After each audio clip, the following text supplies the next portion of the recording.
We are back, the RomaPress podcast. We hope you are doing well as usual. Thank you to all of our wonderful patrons over at Patreon. If you would like to join just before the season begins to experience the chaos that is the patron group chat, get early access to episodes, patreon.com/RomaPress. And of course, thank you to all of our wonderful patrons who make this possible. And as always, at RomaPress on YouTube for the video version of the podcast. Like and subscribe down below. It helps immensely. We greatly appreciate it. I don't know, Andy, really, if I'm more excited for the season to begin or the transfer market to end. Really, the fact that they're relatively close together seems in and of itself reason for elation. Because as we sit here, it is just over 3 weeks until the market closes. And how many days until match day one? Is it 8 now? Yeah, Or it's eight. It's eight. yes, We're there. 8. And of course, beginning in Cagliari. So we will be back next time to go more in depth into that one and into the season as a whole. Make our predictions that we can Oh God. inevitably laugh at when we No, are no. sitting in the full throes of chaos. Come, I don't know, January, February at the latest. I can't even get there yet with all of this market stuff still No, there's happening. no point. There's no point. But what is going to happen now is the season will overlap with the market, and it's going to be a hellish 2 weeks of rumors and Yes. football results. It's the worst combination in the world is when you have actual football being played at the same time as all the market stuff comes up to the surface. All the agents are scrambling, or all the teams executives are getting panicky. Everybody's trying to buy, sell, and football is being played at the same time. So you're faced with concrete results at face value, players getting injured left and right, players underperforming. It's hell. We are about to enter the worst period of the year for any football fan. And looking back too, if we want to do the maths on this again, those first forget even the Milan match where you have the big elation of welcoming Romelu Lukaku. Those first two matches, they lost you the Champions League. They did. And I looking back on it, man, those first 3 games between Salernitana, Verona, Milan, that right there was your season, and it just You're still thinking about that. I'm still hang up on the Roma Genoa 3-3 first game by Paulo Fonseca. Remember that thriller? yes, That game encompassed all of Paulo Fonseca's tenure. I still come back to it as one of the more epic first games of the season. So I think we can talk about that next time we're on here, because that's when everybody's going to be losing their heads, because there's going to be more clarity as to what the starting 11 for Roma will look like. We've been, not subjected to, that would be too drastic of a word. We've seen some friendlies over recent weeks. I think not a single person can still tell what this team is about, as in there was nothing that really stood out in these opening weeks. I think there's not even the Roman media, which are notorious for picking on the little things, haven't been picking on anything in particular in these opening friendlies. They've been quite mild, these friendlies, quite innocent in their implications. So I think we're not there yet. This is probably the crucial time where we will have to address players potentially leaving the club. There is several names on the list. There is more rumors now of players leaving Roma than of players coming in. There is also news of players that Roma were potentially targeting who are now going to other clubs, such as Mark Pubil from Almeria, who seemed so close. And again, there are some things that bother me, because in this case, once again, Mark Pubil, right back from Almeria, represented by none other than Fali Ramadani, the same guy of Chiesa. For Yes. weeks, we hear nothing but Roma are on to Mark Pubil. Yesterday, I am forced to write two articles within 40 minutes of each other that Mark Pubil is of interest to Atalanta, and then that Atalanta have sealed the deal for Pubil, and Roma are out of the race. So to me, that's ridiculous, but that's part of the game. That's part of this. The show must go on. And that's what we will get into today, because this is the eve of the utter chaos that will explode next week. Yes, we are on the precipice of chaos. I love, just to touch on something you just brought up here with the agents. I listen, somebody like Fabrizio Romano, he has gained this platform because of his ability to talk with agents, and not only just talk to them, but getting them to spill some things. I, I joke with him about it every so often. Guys who say to me, "I don't talk to the media," they will tell to him their deepest, darkest secrets, as if he is. I'm convinced he is like a CIA plant. It's unbelievable some of the things he's able to get. That is only able to happen because of these agents. Again, it's not as if he is talking to all of these clubs. It's the agents. Okay, they are the central figures of this thing. I could ask Roma things all day and night. They will keep the cards relatively close to the vest, particularly under the Friedkins. But these agents, man, the way they inject themselves into these storylines. For instance, earlier this week, you wrote something that Sky Sport came out with, more in particular, Mangiante, one of my favorites in the Ambiente Roma. And he reported, and he went on television and expanded further on this, saying, "Oh, hold on, Federico Chiesa. He never said no to Roma. He never rejected Roma. He never said no. I don't want to join Roma. I would not be interested in coming to Roma. I would love to play under De Rossi. No, no. He would be honored. He never He only rejected asked for more Roma. time. That was the thing. He Yes, only he asked for more time. now something like that. I assume most people can recognize it, but maybe they don't. That is coming from the lips, or in this case, the fingers of Ramadani, texting and messaging this to Mangiante, and the same thing to everybody else, because that the word is going out. Okay, this is. I hate politics, but football, for all intents and purposes, is politics a lot of the time, where you have different factions fighting for a certain message or a certain sort of point of view to be believed. The jostling that goes in between these, I hate this part. This is why I hate the market. It's people like this that have ruined it for me. I would love to not have been tainted by the knowledge of these dorks, these dweebs, these weasels. They're weasels. They are they're weasels, Okay, where okay. they will just tell you one thing one week, and then the next week it's all different. Yeah, Listen, yeah. Federico Chiesa, you want to know why he doesn't have a club right now? It is because he is looking for the exact same wage that he earns right Yeah. now, which is like 5.5, 6 million euro with Juve. Okay, And it's not that's gonna why happen. he's not at a club It's right not now. gonna happen anywhere. It's not gonna happen. That's Correct, why he's still correct. without a team. That's why he's been Yes, frozen out of the Juventus squad. And that is why yes. we are all of a sudden, 3 weeks away from deadline day. We're not actually hearing, we're being bombarded by all of a sudden this series of news that he is still open to a transfer to Roma. Why? Because he needs the word of mouth to get across that he is looking for a team, he's looking for a contract. It's not specifically about Roma, it's about any team that may be interested in.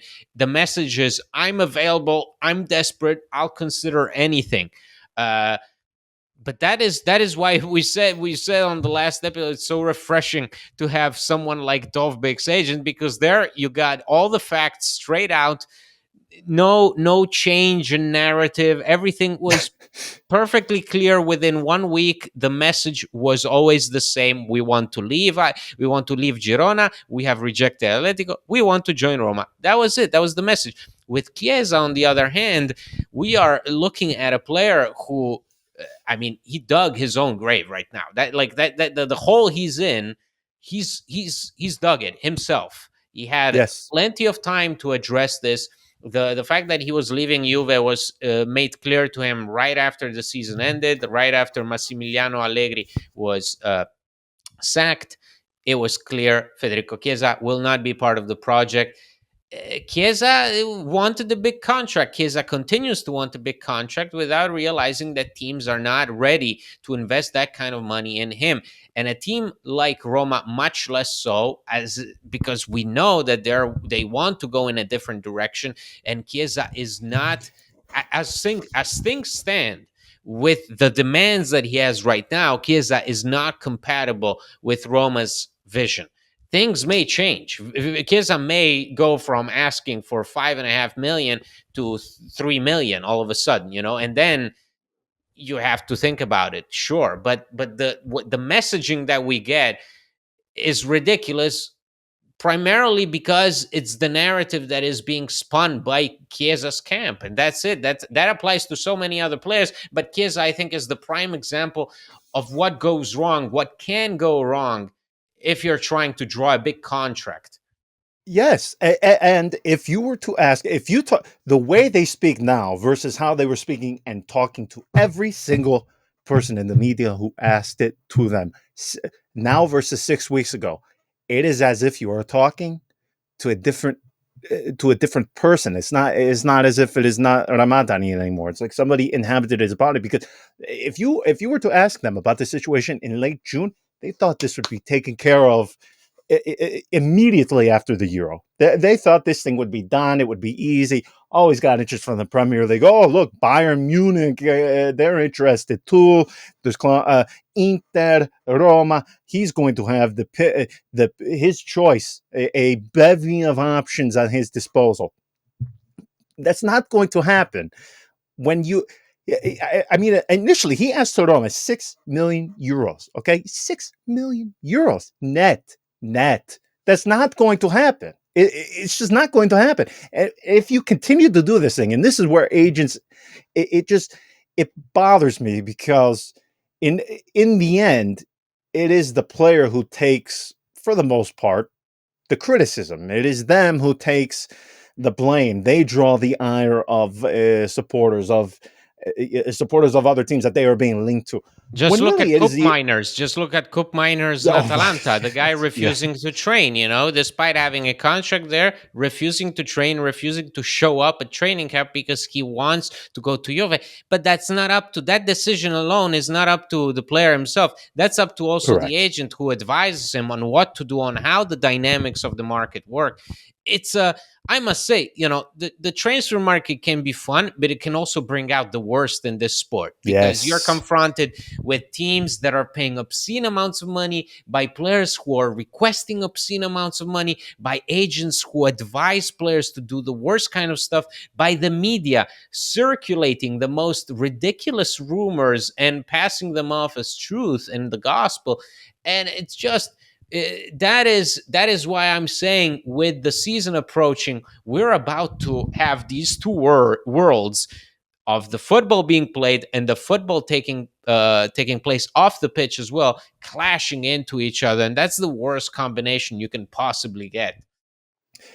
It's horrible. It is absolutely horrible. But the problem is too, it's like Ramadani, he knew it was going to be not impossible, but very unlikely that any of the big teams in a European league were going to give that kind of contract to Chiesa. He knew that. To even expect a team like Roma, a team like even Inter, I mean, why would anybody give to him a contract raising wage? It's delusion. It's absolute delusion. And the thing too is, in a way, you have to laugh about it. Uh, there wouldn't even really be a negotiation with Juve. I mean, this would be done tomorrow. If there was any club that was willing to give or find an agreement with Chiesa, Juve would pack his bags, gift wrap him to you. They would deliver him in a limousine. That's how desperate they are to get rid of this guy. But for months now, for months. And by the way, this is why I also have to laugh. It's not as if Andy and everybody knows this, but even though the market only opens 1 of July, it's not as if these agents or these players they wait until then to begin negotiations, begin talks. I mean, No, this these is things happen a year months. ago. I mean, like Yes, remember, like yes, Frattesi with Inter, the guy had started speaking with Inter like almost a year prior to his move. So these things take time. The things happen behind the scenes without us knowing. Someone like Chiesa, I think, was advised go out and have a great Euro campaign, and that's when you'll draw the big fish, you know. And there was talk of Bayern Munich, there was talk of yes, Premier League interest in him. yes. Well, Spurs. Yeah. look at him now. It's when this episode it will be out, it will be the 9th of August, and Federico Yes. Chiesa has still zero offers on the table.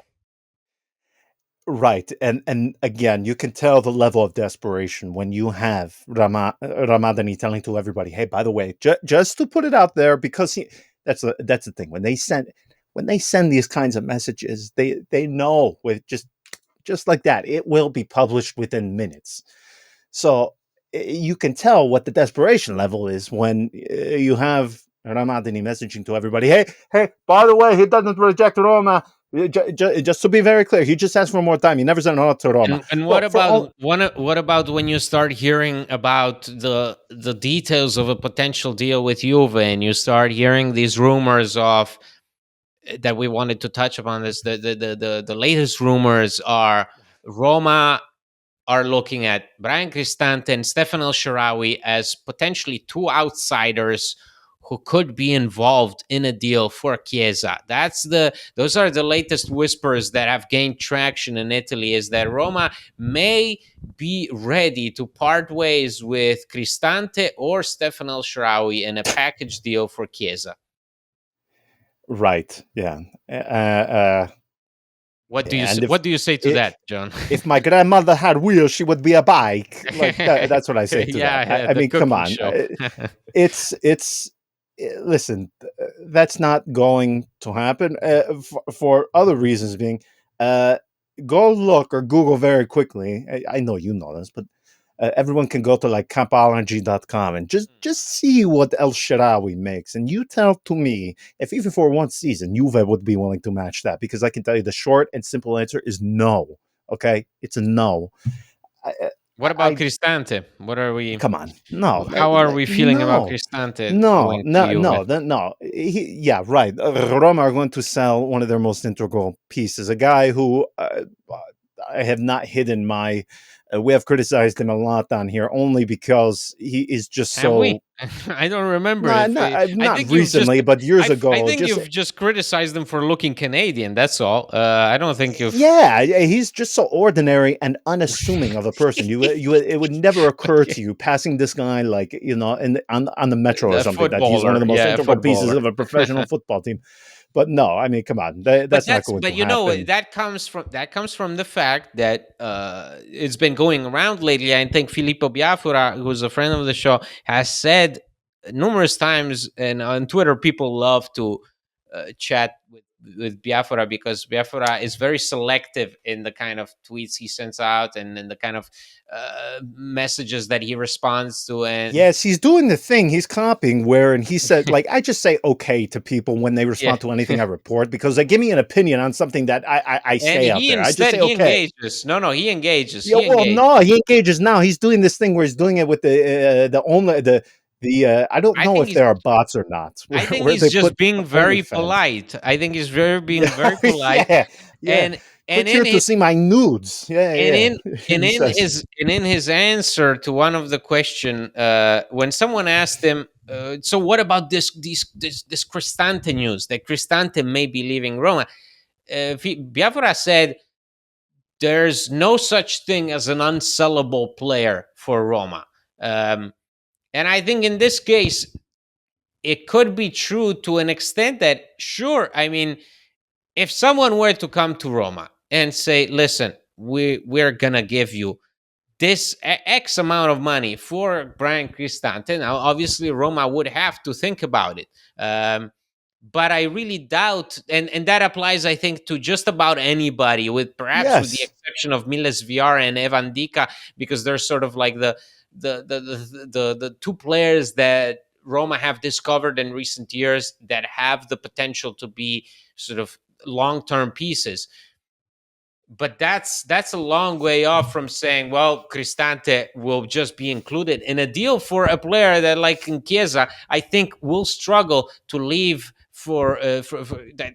I think Juve will struggle to get any offer above 15 Yes. million, given all the bad publicity that's been happening recently, given how desperate it sounds like, given that Thiago Motta went out of his way to basically exclude him right off the Yeah. bat in front of the media. You're not gonna, there's no way in hell you will be including someone like Cristante in a deal for Chiesa. No matter what you think of Cristante, it's just something that Roma will not be prepared to do.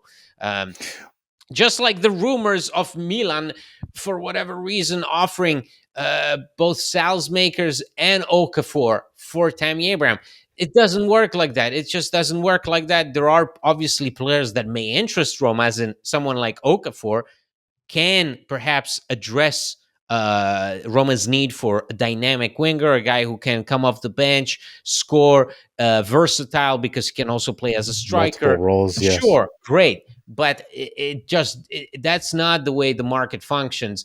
It's also funny how we see these narratives just develop a life of their own. So Abraham in talks with Milan, who knows, what's going on there. We get exactly Chiesa to Roma, but at the same time, Roma haven't done anything about Chiesa in over a month. And even then, Roma were not close to Chiesa, unlike people kept reporting.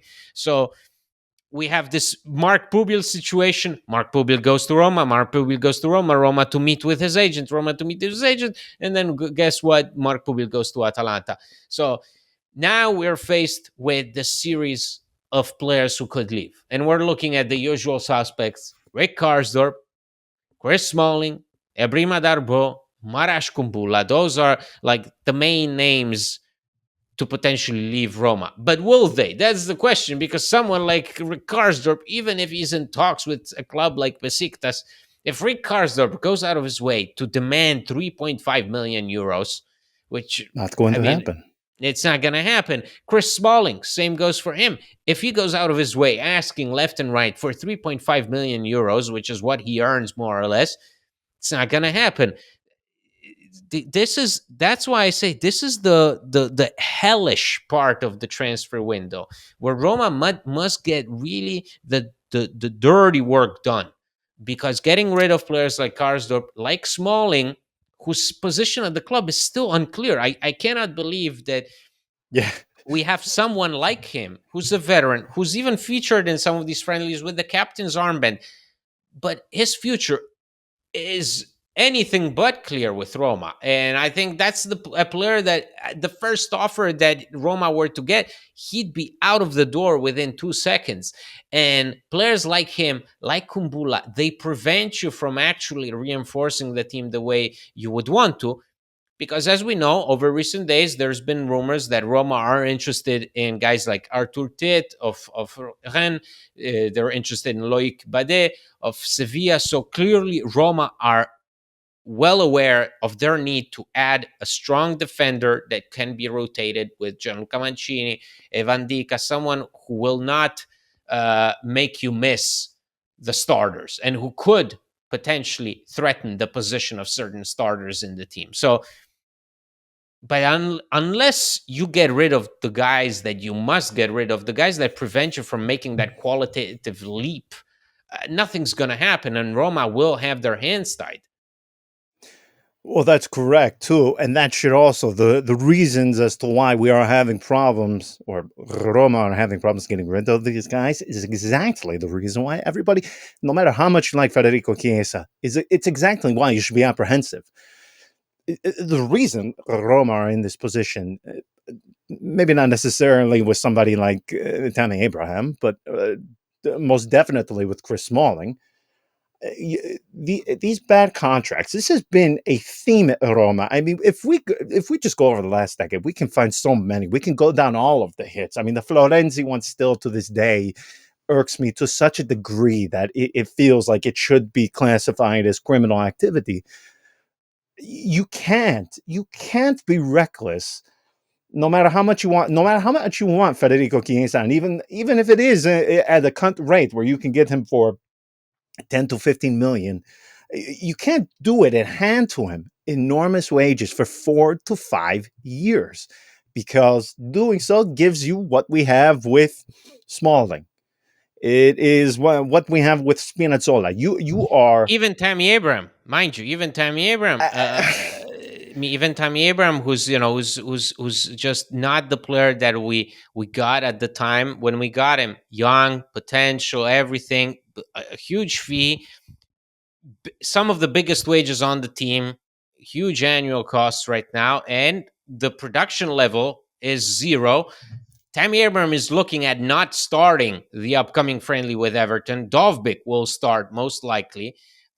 A guy who just joined training 3 days ago. So what are we I can at doing? least forgive that, though, because at the time, we have hindsight, obviously, but at the time, you Sure. can at least see.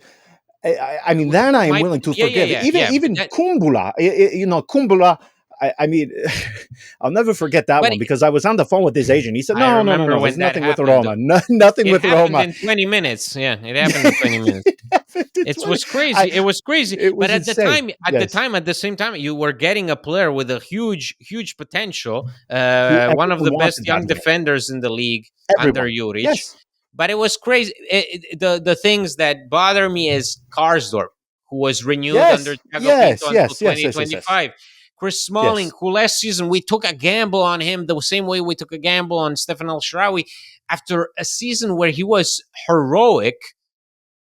It seemed almost logical to, yes, renew him, and yet it turned out to be bad. And that has to be the sort of foresight that Roma have. It has to be like Roma cannot put themselves in that position to make a mistake like that, because perhaps at the time extending Smalling's contract seemed logical, because hey, the man was coming off one of the best seasons for a defender Yes. in Serie A in the last few years.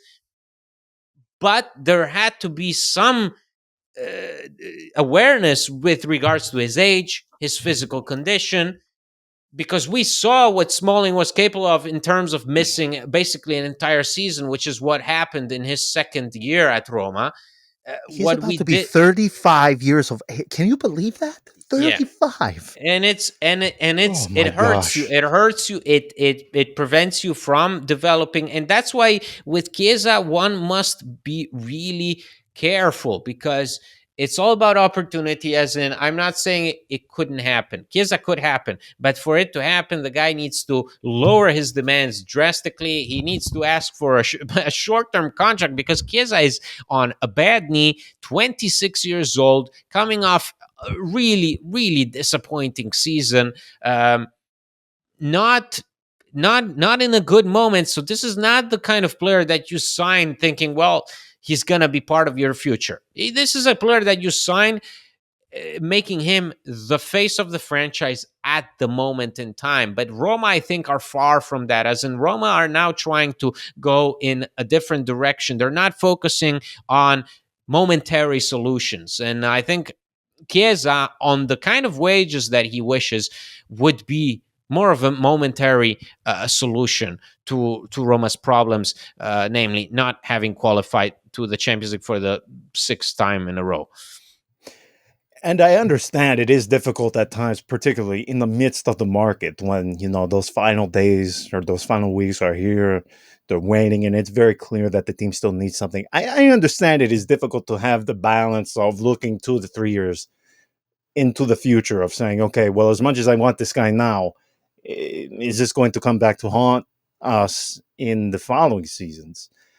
The thing, I think Smalling, as you pointed out, is the perfect example. Do you remember when it was coming down, when and this is, anytime we talk about Smalling, I'm just brought back. I still have messages from his lawyer on, on my WhatsApp, because I mentioned he was working with an agent as an intermediary, and they took issue with that.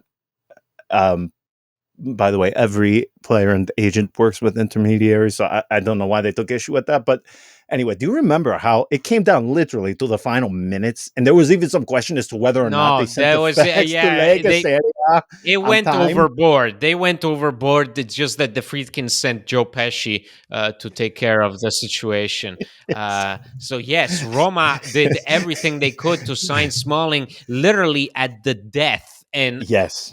Yeah. arguably they went overboard with it. And then Friedkin was like, "Okay, give me Joe Pesci from Right. 1990, the Joe Pesci from Goodfellas. Send him in.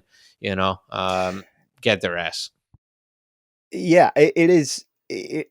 Again, I understand it is difficult when you have a player that you want and you see, and the prospect of them within the team is enticing.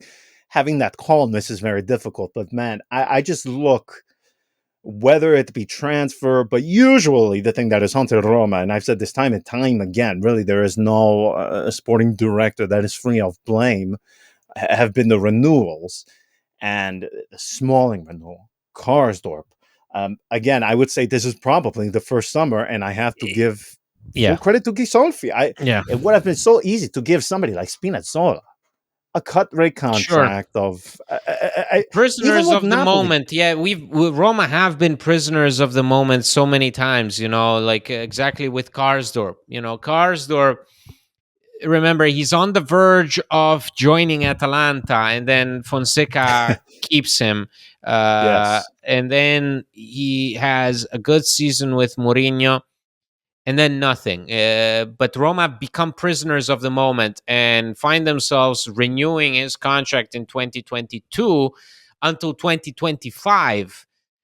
By that time, Karsdorp had been with Roma for 5 years. yes, 2022, yeah, he joins 2017.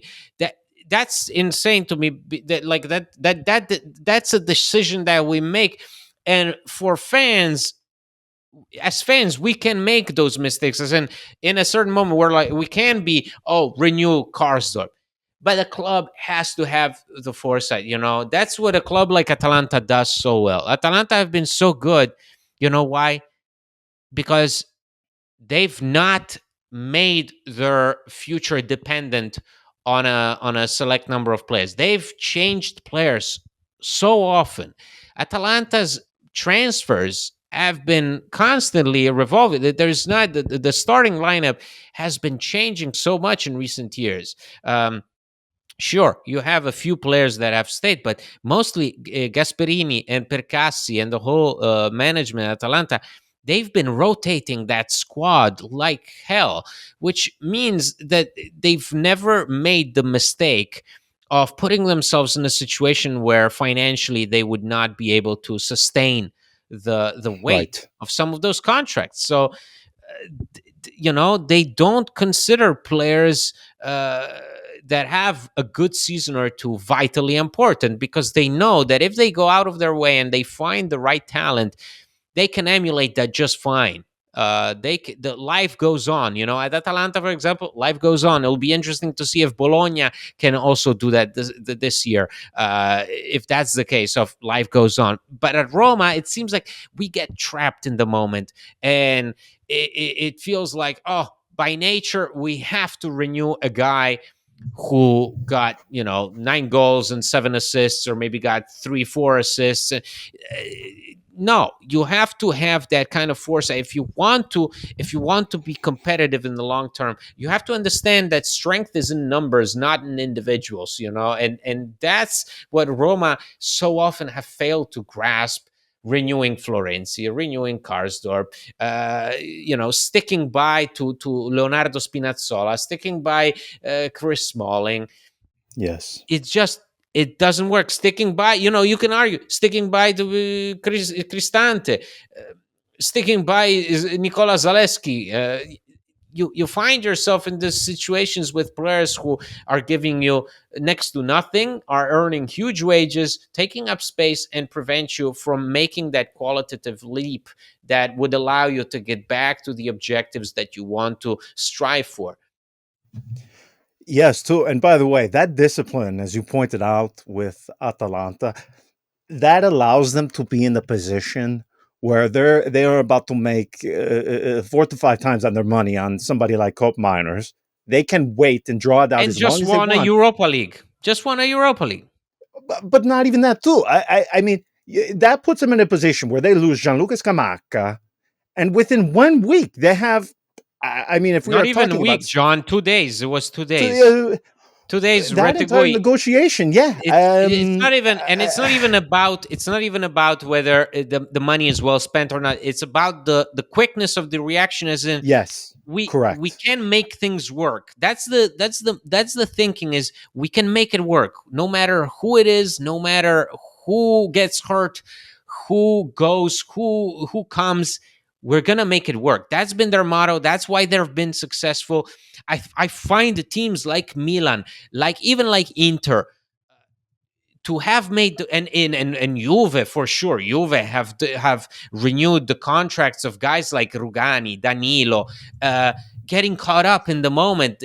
There are so many of those supposedly top clubs in Italy, like Roma, who get attached to players in the moment without realizing that, hey, you're gonna be facing massive issues a few years from now, when those players will be banged up, injured, not productive, and will cost you a lot of money. I couldn't agree more. That and the fear of pulling the plug too prematurely on players. Well, we've seen that so often with guys from the Primavera, Iturbe. I mean, we want to talk about that. The backlash that Sabatini faced that day simply because of Twitter.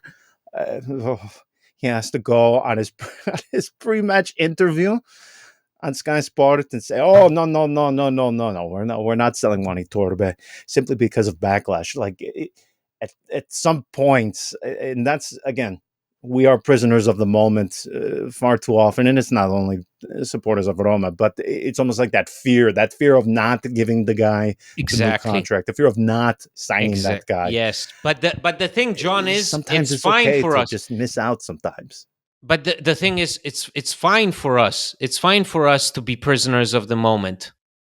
It's yeah, fine. It's fine for us to be prisoners of the moment. It's not fine if the club fails to do yes, no, to respond accordingly and think about the future.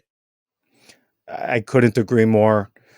We will leave it there. This is probably the last calm one before the chaos. So put on your Wait, seatbelt. this was the calm one. This was the calm one. Yeah, Okay. well, I'm relatively calm before the chaos ensues. We will be back in a few days. So until next time, ciao.